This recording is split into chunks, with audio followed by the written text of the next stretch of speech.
Welcome, everybody, to the Real Marks of Long Island, the Quick Counts. We are back with, you all know him, Fog Jones, co-founder of PWN. Foggy, how are you doing today?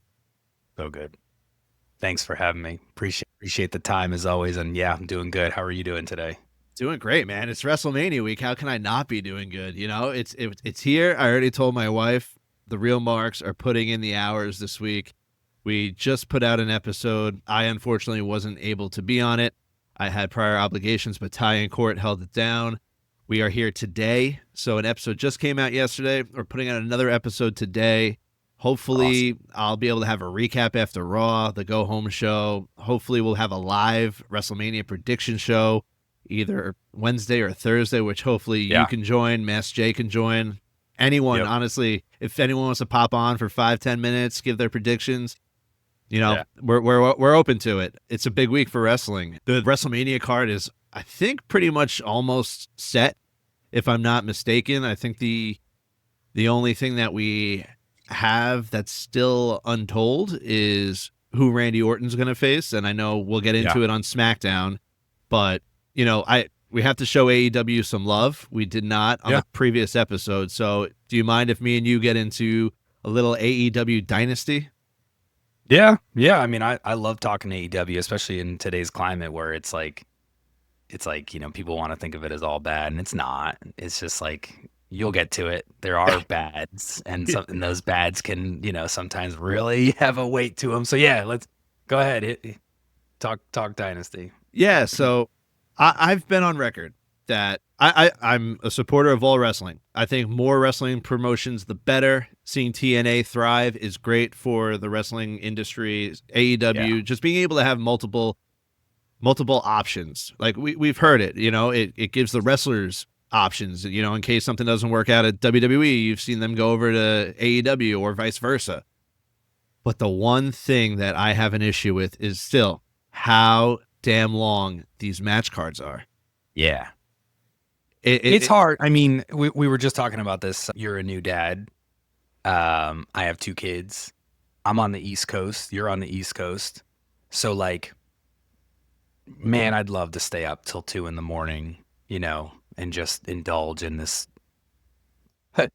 20 match card. You know, these cards are huge, and they just.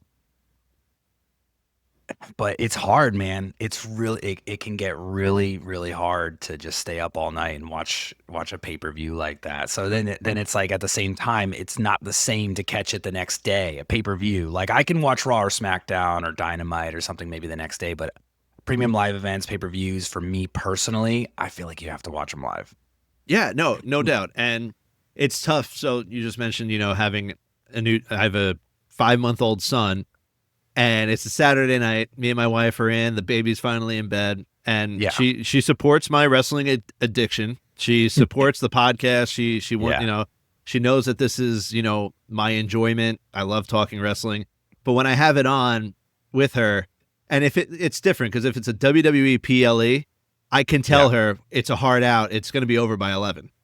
Yeah. When it comes to AEW and their pay-per-views, she goes, "Oh, is this over by 11?" I go, like. I have to kind of, you know, I have to blur the line a little bit. Like, I don't know when this one's going to be over because it's 11 o'clock and there's still 3 matches that have to happen. But you know, it's like I'm just looking at the card throughout, like from the 0 hour through the whole card, there was 12 matches. We look at WrestleMania and I think it's 8 matches per night. Like that's how it should be. It's too draining on the crowd. And I've been there. Grand Slam, I've been there. It's just, you get so, like, you're just sitting there and you're waiting to see maybe a certain match here or there. And it's tough, man. It's tough. Mm-hmm. Yeah. Also, for what it's worth, this, unfortunately today, it's really tough, like, to compare the companies because people love doing that. And like, that's one of the big problems with the IWC is like, there's like this, we're waiting for an opportunity to bully someone that's famous because it makes us feel better mentality. You know, like people will be like, you know, oh, this person left WWE to AEW. Now I can attack them, whereas I was praising them 3 months ago. So like, not to compare the companies like in that light, but WrestleMania traditionally starts at 7:00. So there's less matches, and they give you an extra hour. So there's, so it'll still get done by 11:30. I think WrestleMania goes a little bit later, like Saturday at least. I think went a little later, but again, it starts at 7, not 8. So you're talking, what did you say? 12 matches starting at 8 versus 8 matches starting at 7. Like right off the bat, and WWE has no problem putting out a 8-minute, 10-minute WrestleMania match, whereas most AEW matches are solid 15, like minimum 20-minute. You know what I mean? So Yeah. And again, not to compare and say like, oh, WWE's better. It's not that. It's just, it's exhausting. But if AEW is trying to stick with that niche market of the quote unquote sickos, then hey, it works, right? Don't change it. It works. People love it. People love it. Don't get me wrong. And I will praise them. They do have some of the best wrestlers in the world. My favorite, I'm on record saying my favorite wrestler right now is in AEW. It's Will Osprey. Will Osprey. Mine too.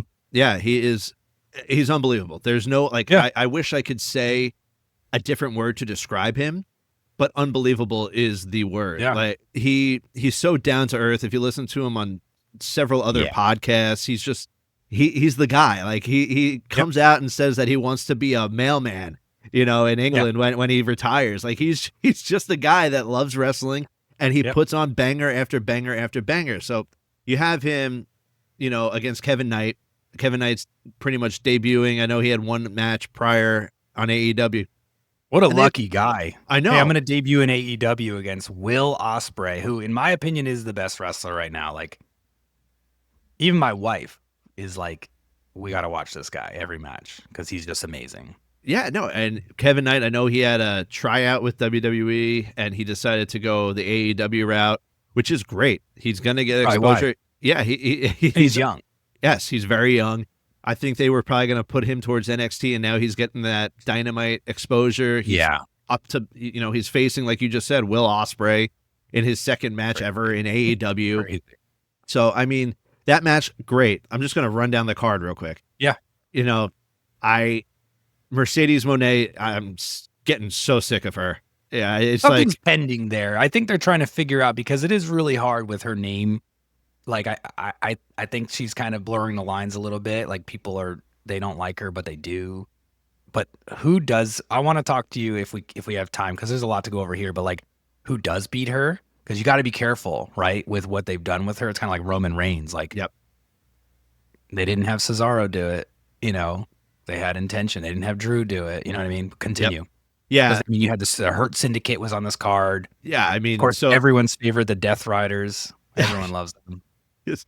So, I mean, Mercedes continues her winning ways. I thought there was a perfect opportunity for, a young Julia Hart who is coming into her own, to see where she started off, as a cheerleader for, I believe it was Brian Pillman Jr. The Varsity Blondes. Brian Pillman Jr. Yeah. So to see where she started off to where she is now in this persona with Brody King and Buddy Matthews, she's one of those AEW stars that are developing properly. So I thought if there was any chance that something might happen, it would be there. But I think, we will discuss it. It's leading to a clash with Athena at All Out. So that's kind of or All In, should I say. Yeah. Death Riders rated FTR. We get the Death Riders winning the Trios Tag Team Championships, retaining, and we have the heel turn. Yep. We have FTR turning on Cope.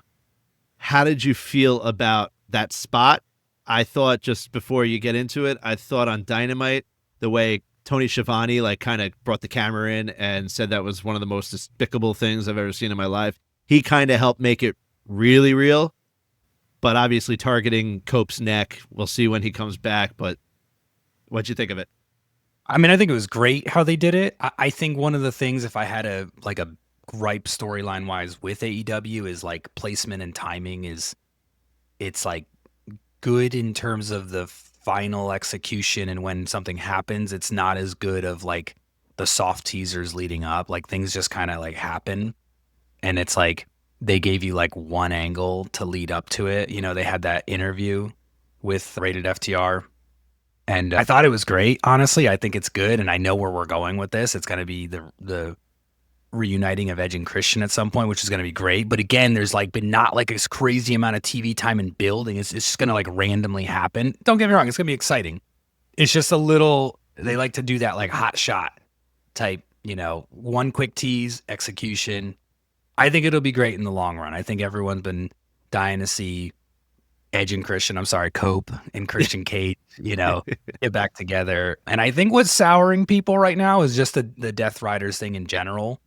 There's something about that's just turning people off for whatever reason. But I think in the end it'll work out. Because like you said, like AEW has so much great talent, man. And like, as you go down this card, it's just like, dang, so much good talent, so much to do with it. So many stories to be had. But I think it'll be good to see FTR in this new light, maybe spark something with this tag division, and then eventually, when Cope does come back, have Christian come back, and it'll be special, man. Just kind of like the Hardys, but I think it'll be a little bit more special because Cope and Christian, especially Christian Cage, man, that dude deserves TV time weekly. He's amazing in AEW. He's so good. He's his whole persona, he's just taken to it naturally ever since he's returned, Yeah. I think he's one of them that WWE regrets not, after that he came back for the Rumble, the surprise Rumble. I think they might. That? Yes. And the unsanctioned match. He did an unsanctioned match. And Edge was even pretty shocked. Edge was like, because I think it was a surprise to him too, because you could see the emotion on Edge's face while he was in the Rumbles hearing Christian's music. But I cannot wait for E&C. That's got to be the way they're going here.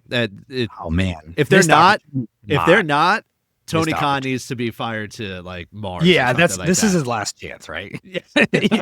You have one job right now, and make some T-shirts, man. Exactly. Yeah, get some merch, and then so we had the Hurt Syndicate versus Big Bill and Brian Keith. We saw MJF, my man from Long Island. He pops in, he helps out. He gave Big Bill, I believe, a dynamite ring to the face. Yep. And then he started the chant, "We hurt people." And then on Dynamite, obviously, he comes out. He has this whole idea that they're going to help him get, the world championship back. Yeah. So we'll see where that goes. I love MJF. MJF is great. He's a great talent. He really is. And he wasn't even on the card. That was his appearance, was just the little interference. We'll keep moving on. Kenny Omega, Speedball, Mike Bailey, Ricochet. What a match! We knew these three were gonna put on a classic. Everyone said that was their favorite match of the night. Absolutely. Which is ironic when you have Will Osprey on the card. It should default to Will Osprey, but Kenny Omega's there too. Like you can never Kenny Omega is just amazing. So and Speedball and Ricochet, like come on. And that's the thing. Like they have, I've said it. They have 3 or 4 of the top 5 wrestlers in the world right now. It's just that their storytelling has been so subpar in AEW. Different world. Yeah, we live in a different world. People want they want pretty production and storytelling over, because like I could vent, I could say some things, and if the wrong person clips this, they're gonna have a field day with it. But I do believe that AEW, in terms of like main event type wrestling quality talent, they've got it in terms of quantity, numbers with your Kenny Omega, your Osprey, and we could go on and on. Like we could literally write a list out of like people that if they were in WWE would sell like gangbusters and be the top guy because they're in WWE. But anyway, we're not here to talk about that. That'll be another show. Yeah. We'll keep moving on. Daniel Garcia loses his TNT championship to Adam Cole, Bay. This is Adam Cole's first singles championship in AEW. Yep. He obviously held the tag team titles with MJF. I think that was actually the ROH tag team championships. But, with all the injuries he's gone through, it's good to see Adam Cole finally get this moment. Yep. Daniel Garcia, he signed his contracts. He got the TNT championship, and now obviously he ends up losing it. We'll see. Hopefully there's a new story for Daniel Garcia. Maybe he's fighting back for it. I don't see Adam Cole losing this title, though, anytime too soon.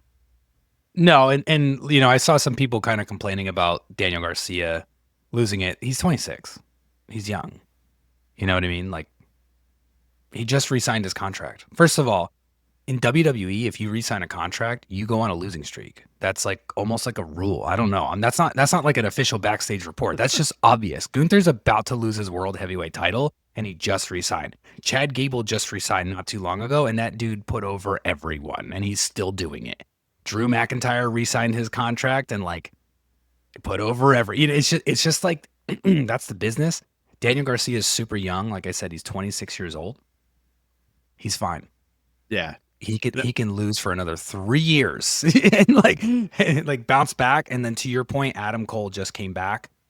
He's a talent that we've just been waiting for something special from. And when we finally got it with him and MJF, he got severely injured and derailed for almost a year, or roughly, was it about a year? It was, about a year. Yeah. So. And then we move. I know Corey hates this guy, so shout out to Corey, but we had Chris Jericho finally lose that ROH World Championship to Bandito, and what a shit show of an ending this match was. I hated everything about this match, I'm not going to lie. So, Corey, I see your point. Obviously, Chris Jericho wins originally, and then Bandito's mom and sister get involved with the referee, and then they find the bat. It just got way too crazy. And then MJF gets hit, so that should have been a disqualification in itself. But I don't know. The whole end of that match was just yikes to me, at least.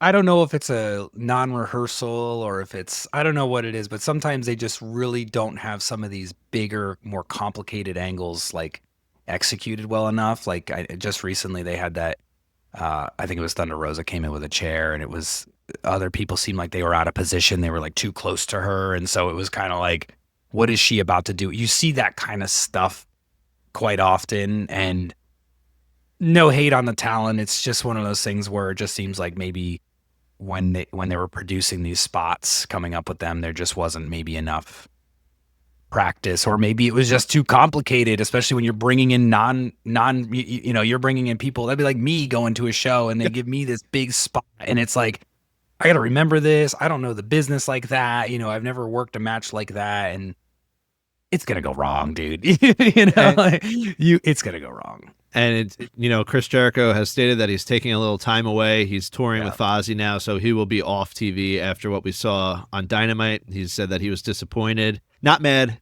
just disappointed. He gave the classic dad line to Big Bill and Brian Keith. So we'll see where they go. But let's continue moving on. We had Toni Storm retain against Megan Bayne. Toni Storm, fantastic. She is probably the most over wrestler in the whole damn company right now for AEW. I understand keeping the title on her. What I didn't like was how she won. She won with a quick roll up. You've already seen Camille get buried. I don't even know if Camille will ever show her face again on AEW television. I think she spoke out. She's probably gone. Oh, she did. Oh, I didn't see that. She said some stuff. Yeah. Yeah, I didn't see that. And you see, they bring Camille in, and they just put her with Mercedes Moné. She's like the Diesel to Mercedes being Shawn Michaels, and it didn't go well. So now you have Megan Bayne, who, in my opinion, truthfully, is an even bigger star and potentially bigger star than Camille. She has it all. She has the it factor. She's the Colossus. Both of them, Camille and Megan Bayne, were fantastic gets for AEW. Yeah. But to like have weird booking for either of them. Yeah. And like, I get your point. Like, Toni Storm just won the belt back. Timeless Toni Storm is like probably the most over woman in wrestling right now. And whenever you hear even Tiffany Stratton just said that's who she would pick from AEW to bring to WWE. So she's got this name, et cetera, but it's like that execution. It could be a little bit better. It could be a little bit tighter. She could have won in a different way. We'll see. I mean, there's time to rebound that, but with how Camille was booked, I don't know if I have faith. So that's the thing. So now that Megan Bayne has lost, I don't know if I would have given her the title shot right away. I think I would have let her, go through several other women before meeting up with Toni Storm, maybe, at All In. So we'll see. I have faith. Megan Bayne, she can bounce back, but I just didn't like how she lost on a roll up. It was just a little it's Megan Bain. She's supposed to be this powerhouse. But then we have the main event. Now, I have some issues with this match, and I'm going to just let it all out here. If people want to roast me, roast me. If there was ever a time, I know that they're waiting until Texas. I know now that Jon Moxley is going to lose to Will Osprey, hopefully. Hopefully Will Osprey wins the Owen Hart. Another decision there's one way to go, and it's giving Will Osprey that belt. But continue. Yes. I want to hear your gripe, and then I'll kind of tie it together to explain why it's really bad and potentially good. Yeah, so now in my head, like, if there was a person to lose that title to, it was Swerve. Swerve should be a 2-time champion. He is unbelievable. He's given his all to AEW. Yeah. He's probably one of the worst, for WWE to release. They are probably regretting Swerve Strickland. Oh, yeah. Probably in the top 2 or 3.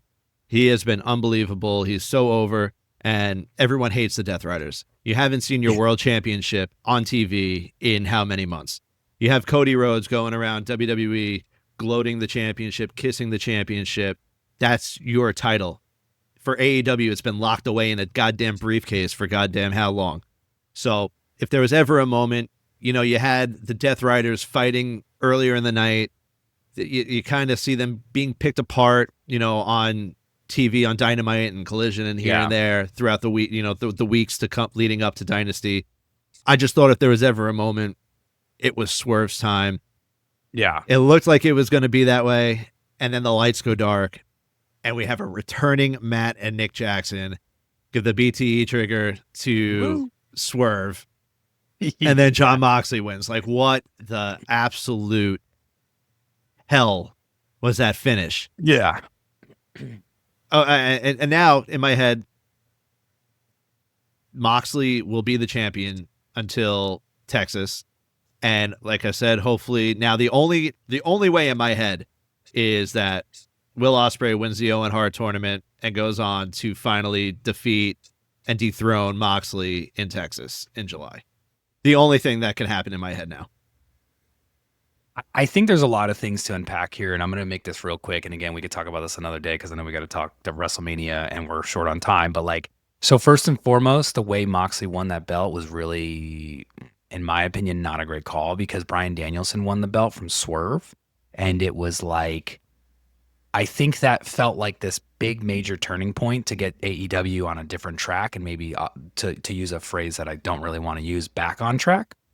You had Bryan Danielson win in this hard-fought match. That match was insane. Everyone, you need to remember that match. If you don't remember the match, you should go rewatch the match because you did not know what was going to happen, right? And so Bryan Danielson wins, and it's like, oh man, he's going to usher in this new era. He's going to go on this like pre-retirement tour as the world champion. He finally won the belt that a lot of people thought he should have won when he first debuted. And then he holds the title for a month? And it goes, and so right off the bat, it was like, let's ruin this world title. Because Swerve had that title on lockdown and was doing a great job as champion. And then for Danielson to have a hard fought match, it was really weird. Did he get injured? Did he change his mind? Or was that the plan all along? I really hope that was not the plan all along, to have Danielson win it and give us this hope, especially coming off a match with Osprey, where it seemed like those two would lock up and maybe he passes the torch down the line to Osprey. I think everyone would probably be so much happier with that world title if they never took it off of Danielson until Osprey took it from Danielson. So then going back even further, when Swerve had the belt, people were complaining online that he was just a placeholder for Osprey. And I think Tony Khan might have switched his plans because of all that backlash, which awful. Don't ever listen to the fans online. Just don't do it, right? Because here we are. So anyway, and then to do the Swerve thing, I think people are just dying to get that belt off of Moxley and away from and get rid of these Death Riders or whatever. And so it's there's just so much that is I think it's great if Will Ospreay is the guy to win the belt. And I think the problem is people are just dying to get that belt off of Moxley no matter what. They would take Marco's stunt at this point. You know what I'm saying? They're just anyone, dude. Just get it off. So that's what I think the issue is. And I 100% agree. If you do not put that belt on Will Ospreay, the very next chance you have, bad. Bad. Yeah. Well, that is our AEW Dynasty, recap. Let's get into SmackDown. So we're not going to get into Raw. If you wanted to listen to a Raw recap, you can listen to Ty and Court on the previous episode of Real Marks of Long Island. Great episode. But let's get into SmackDown. We start off, we have the 6-team gauntlet, and I do believe actually we spoke prior. I think we spoke about the teams leading into this match. Yeah. And it kind of, the winners were clearly, I think, in my opinion, were going to be Bayley and Lyra Valkyria. They had a killer match they had a killer match for the women's IC championship previously. But you look at the teams, and the only other team that I could possibly see beating them was Alba Fire and Piper Niven, the Secret Service. But, you had Zoe Stark and Shayna Baszler. You had Natalya and Maxine Dupree, Kaden Carter, Katana Chance, and B-Fab and Mishin. So a few of those teams you kind of feel were just tossed together just to fill out this gauntlet match. But Bayley and Lyra Valkyria, I love to see it. Bayley she's one of the GOATs, and Lyra obviously is doing tremendous work with the women's IC title. Your thought on the gauntlet match? I mean, I guess I would probably have rather had Bayley and Lyra wrestle singles at Mania, and I was kind of hoping it would be like Natalya Maxine for two reasons. One, they have a pretty interesting story right now, and Maxine is she's like a hopping little bunny dying to get out of her cage, man. When you watch Maxine in the ring, it is unbelievable to compare to even a year ago. Mm-hmm. Her improvement is good, but even to the point where she's just good in the ring now, and she's very dynamic and she's very unique. Her kip up, her spinning back leg, she does like insane Pilates. She did an episode of Celtic Warrior workouts where they do these crazy like stretches. She can probably fold herself in half, and so like you see that, and she's got a gymnastics background, and you see all that in her matches now, and she's more fluid. And so like personally, my hope was that story would continue, because Natalia's kind of given her that gruff, I don't really want to work with you, but I guess I have to, and had Bayley turn on Lyra and then set up another match at Mania. I'm happy with this realistically, because like Lyra is amazing.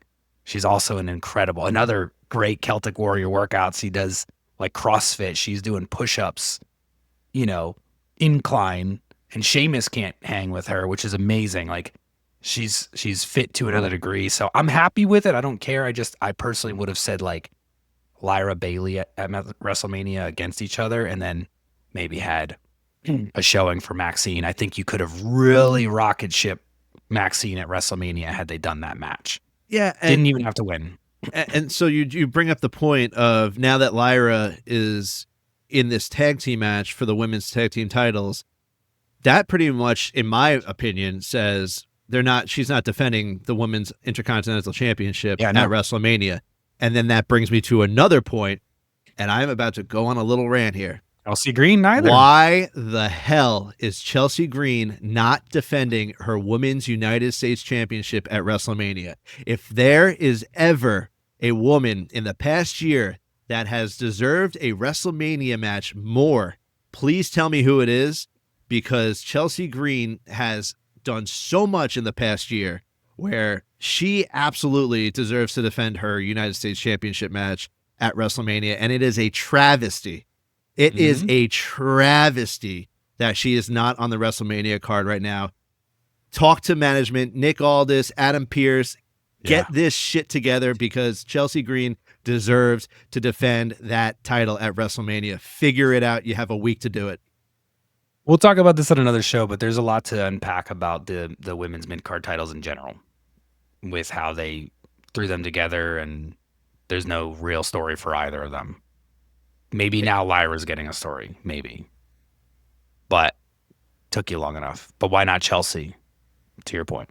We'll talk about it. We'll have another episode. It's a travesty. We'll run a lot of this stuff down. It's a travesty. We move on. We have Rey Phoenix versus Berto. We talk about people that have come over from AEW to WWE that look like damn superstars. You look at the Lucha Brothers. It's unbelievable, the production that Rey Phoenix is getting. Berto, I thought, put on a tremendous match. And obviously Rey Phoenix comes out on top still. afterwards, it looks like Andrade might be trying to steal some of Legado del Fantasma away from Santos Escobar. We'll see where that goes. But another tremendous showing by Berto and Rey Phoenix. Yep. Yeah, there's not much to say about that. Rey Phoenix and Penta are both on their ways to becoming huge stars. I'll say another thing we could talk about another episode, going to Andrade, Berto, and these guys is like they always say make your minutes count. You know, LA Knight is probably, he can make a minute count more than anyone. A minute is like 2 hours, you know, like that guy can do it. But it's really interesting. Again, something I'd love to talk about another episode, but really interesting how you can just be all the things and not truly get over, you know, or maybe for whatever reason, management pulls them and maybe it's not getting over and there's something we're not seeing, but another episode. Love to talk about that. We'll go on for like another 5 minutes here. I forgot to bring up the opening segment. What was your opinion on the Nick Aldis, Randy Orton segment that you had in the ring? Where do you personally think this is heading? Because the door's still open for whoever Randy Orton's going to face at WrestleMania. I do think it might be Nick Aldis, but we've heard there might be someone else. Nick Aldis might choose someone else. What are your thoughts here? I think the big thing here is, first of all, I really hope Kevin Owens gets taken care of properly, has a fantastic, quick recovery. I know technology and science has advanced so far, and he's got access to things like stem cells, and I'm sure he'll take advantage of that. So I really wish him a big, speedy recovery. That's very important to throw out there. So very unfortunate that happened. However, in terms of Randy Orton, Nick Aldis, I think there's only one of two things you can do, and I think the big thing to do is have it be Nick Aldis, because he has... I think they're afraid he gets over, and they have to turn him to a wrestler because that guy's got the look, and he can speak. He is a upper mid-card main event talent waiting to happen, in my opinion, if you just book him correctly. So in my opinion, it's either him or it's like an Omos, someone to return, or Rusev or Aleister Black, which I believe they already gave away the date on Aleister Black. I think he's like a later Smackdown this month. But regardless, I would not blow this on Solo Sikoa. I don't think anyone wants to see that. I think we just have to accept reality at this point and try something else. So, opinion, preference, Nick Aldis. I think that would be so awesome. And why not? Why not do that? Exactly. Nick Aldis can take that L, and again, he'll probably get over for it, honestly. Yeah, I definitely don't want Solo. If there's any solo sighting at Mania, I hope it's during the LA Knight Jacob Fatu match, and I hope that he ends up somehow screwing Jacob Fatu over, because I think that's the only way Jacob loses is if there's an interference. And that's the right call to me. Yeah, and then they lead to Solo versus Jacob. You keep the title off of Jacob for a little bit. Yeah, let LA Knight run with it still for a bit. But the last thing, we could talk about the Cody Rhodes segment. It's tough. It's tough for Cody to. I think Court said it on the previous episode.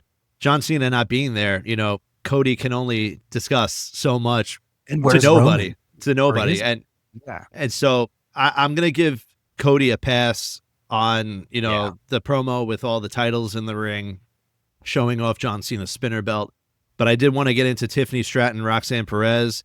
Yeah, it looks like Roxanne might officially be main card now. She still doesn't have a match on Stand and Deliver or WrestleMania, and that's also a travesty. Roxanne Perez is unbelievable. And then obviously we have Charlotte Flair come out, throw Tiffany Stratton around. So it looks like they might have figured out their beef. They might have just squashed it to make, figure out WrestleMania. Just get past Mania. And you guys can hate each other all you want.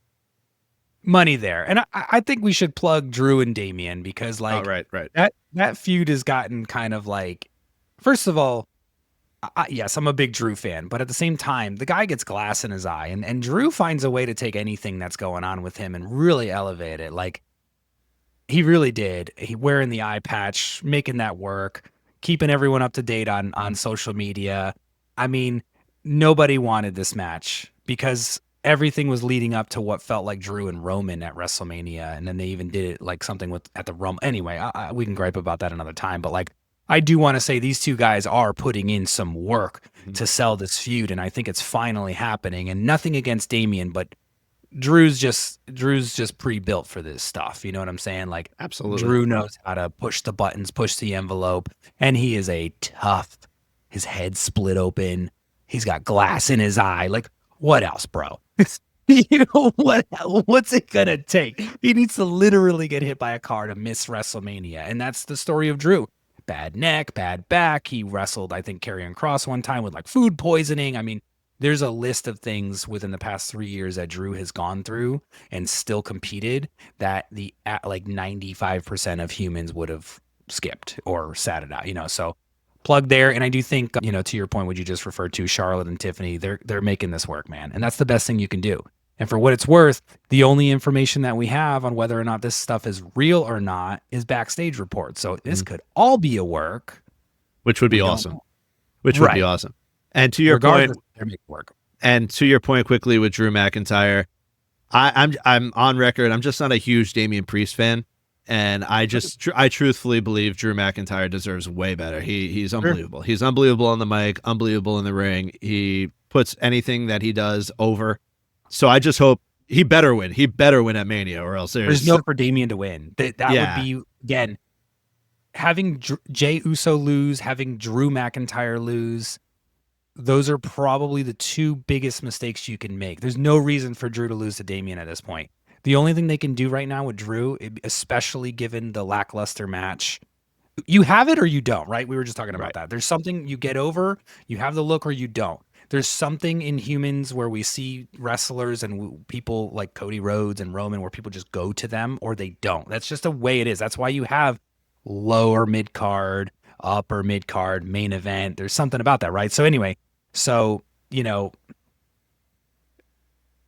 Drew losing would be a terrible idea. There's no reason. They have to move on and give Drew a big 2025. I've heard many times from different people that is the plan, and that's one of the downsides to the slow era that we're in right now, where everything is so slow. You have to wait, and then you just get these kind of like, you know, sour tart matches where you're like, I don't really care about it, and it's WrestleMania and you should care about it. They could have pulled Roman out, Roman versus Drew, Punk versus Rollins, but you know, well, anyway.